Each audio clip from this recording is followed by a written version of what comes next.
এখন আমরা যাব বিয়ে বাড়িতে, সেই জন্য রেডি হয়ে নিচ্ছিলাম। দেখো ফৌজিবাবু আমাকে রেডি করিয়ে দিচ্ছিল, কিন্তু এটা এখনকার ভিডিও না, প্রায় কুড়ি কুড়ি দিন মতো আগের ভিডিও হবে। তো যাই হোক, মাসির বিয়ে ছিল, আমরা রেডি হয়ে চলে গেলাম বিয়ে বাড়িতে।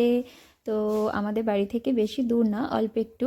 সেদিন আমার অপারেশনের 14 দিন ছিল, আজকে 1 মাস 2-3 দিন হয়ে গেছে অপারেশন হয়েছে। তো দেখো আমরা বিয়েতে গিয়েছি, এই যে। আর আমি তো একদম ভালো করে সেজে গুজে ভালো করে সাজিনি, মানে আর কি ভালো করে জ্যাকেট ট্যাকেট পরে নিয়েছি যেন ঠান্ডা না লাগে। আর এই যে মাম্মাম দেখো নাচ শুরু করে দিয়েছে, গান হচ্ছে, নাচ করছে। তারপর দেখো ওর পিকে খুঁজছে, ওর পি কোথায়, এই যে আমার বড় ননদ, ও পিকে খুঁজছিল। তো চলে আসলো। আর আমরা গেছি সবাই আমাদের বাড়ির, আমার ননদের মেয়ে হয়, যেহেতু বয়সে বড় তাই মাসি বলে ডাকি, মাসির বিয়ে ছিল। আর এই যে আমি তো জ্যাকেট ট্যাকেট পরে নিয়েছি, দেখলেই এটা আমার ফাইনাল লুক ছিল। আর টুপিটা খুলে নিয়েছিলাম ভেতরে গিয়ে, ভেতরে আর টুপি পরা দরকার ছিল না, তো সেই জন্য ভেতরে গিয়ে টুপিটা খুলে নিয়েছিলাম। তারপর আমরা চলে আসলাম মাসির কাছে একটু সেলফি তুলবার জন্য, একটু ভিডিও শ্যুট করে নেব সেই জন্য। তো মাসিকে ক্যামেরাম্যান পোজ দেখিয়ে দিচ্ছিল, সেই পোজটা আমি একটু দেখিয়ে দিলাম যে করো। তো দেখো তারপরে আমরা 3 জনে মিলে একটু ভিডিও শ্যুট করে নিলাম আর একটু ফটোও তুলে নিলাম। তো তারপর আমরা চলে আসব আবারও। দেখো সাজনাতলাটা কি সুন্দর করে সাজিয়েছে। এখন আর কেউ আলপনা দেয় না, তাই না? আমার বিয়েতে জানো তো আমি নিজেই আলপনা দিয়েছিলাম। আমি আমার বিয়ের মেহেন্দি, আলপনা সমস্ত কিছু আমি নিজে করেছিলাম। তো এই হলো, আলপনা দেওয়ার পরেও আবার আমার ভাই বোনেরা সাজিয়েছিল ফুল দিয়ে। তো এই হচ্ছে আমার, এই যে আমার ফৌজিবাবুর ফাইনাল লুক। এই ব্লেজারটা আমি দিয়েছি ইয়েতে, ইয়ে বলছি কেন আমার কথার মাঝে সব ইয়ে টিয়ে চলেই আসে।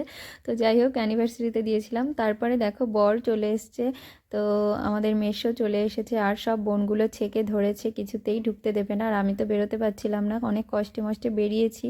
তারপরে চলে এসেছি দেখো ফুচকার দোকানে, ওরা খাচ্ছিল ফুচকা আর আমি খেয়েছিলাম একটা শুকনো ফুচকা। তারপরে আমরা চলে যাব খাওয়ার টেবিলে, খেতে বসে যাব। যে বেশিক্ষণ থাকিনি, 1 ঘন্টা মতো ছিলাম, যেহেতু শরীর অসুস্থ বেশি সময় তো থাকা যাবে না, তো বেশি সময় থাকিনি। তারপর আমরা বসে গেছিলাম খেতে।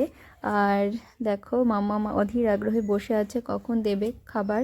আর ওর খাওয়া মানে তো এই যে চিপস, যেটা ওর মানে অনুষ্ঠান বাড়িতে ও চিপসই খায় শুধু, চিপস, চাটনি, একটু সাদা ভাত খাবে, আর একটু হয়তো মাংস যদি খায় বেছে দিলে, মানে ঝোলের থেকে ছাড়িয়ে এরকমই করে।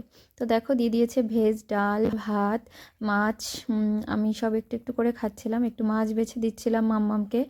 আর তারপরে দেখো চলে এসছে রাইস, মাংস। তো সব কিছু একটু একটু করে খেয়েছি, অল্প অল্প করে, মশলা তো খাইনি, শুধু রাইস রাইস একটু একটু করে খেয়েছি।